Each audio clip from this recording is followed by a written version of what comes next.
வெக்கமா இல்லையா உனக்கு? நீ சம்பளம், நீ கூத்தாடி பைய, நீ கோமாளி பைய, சினிமாவில் நடிக்கிற, நல்லா டான்ஸ் ஆடுற, உனக்கு 200 ரூபாய் கொடுத்து நாங்கள் படம் பார்த்தோம், அந்த சம்பளம் உனக்கு 200 கோடியா மாறிடுச்சு, உடனே இந்த நாட்டை ஆள்வதற்கு நீ வந்துருவியா? அம்பேத்கரை படித்திருக்கிறாயா? பெரியாரை படித்திருக்கிறாயா? மார்க்சியம் தெரியுமா? சமூக நீதினா என்னன்னு தெரியுமா? மொழி போராட்டம் தெரியுமா? வரலாறு தெரியுமா? சும்மா அது போட்டா கடைக்காரன் எல்லா போட்டாவும் வச்சிருக்கிற மாதிரி அண்ணா அண்ணா அண்ணா அப்படிதான் வாழ்ந்தாரா?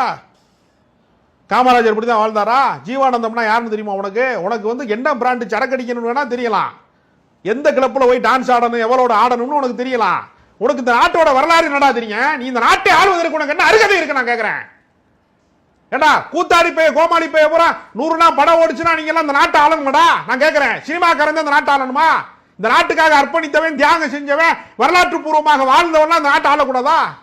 இவங்க என்ன யோக்கியதை இருக்கு? பொதுமக்களை சாகடிக்கிறான், 41 பேரை சாகடிக்கிறான் நெரிசல் மரணத்துல.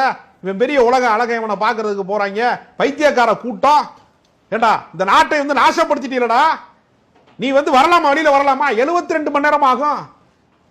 ஊர் லேட்டா வர்றது 7 மணி நேரம், இரங்கல் தெரிவிக்க வந்து 72 மணி நேரமா? 3 to 10 தானே சார் அவருக்கான கொடுத்த ஸ்லாட் அப்படின்னு சொல்லிட்டு இப்ப டிவிகே தரப்புல இருந்து அவங்களோட லாயர்ஸ் எல்லாருமே சில கேள்விகள் வந்து முன்னெடுத்து வைக்கிறாங்க.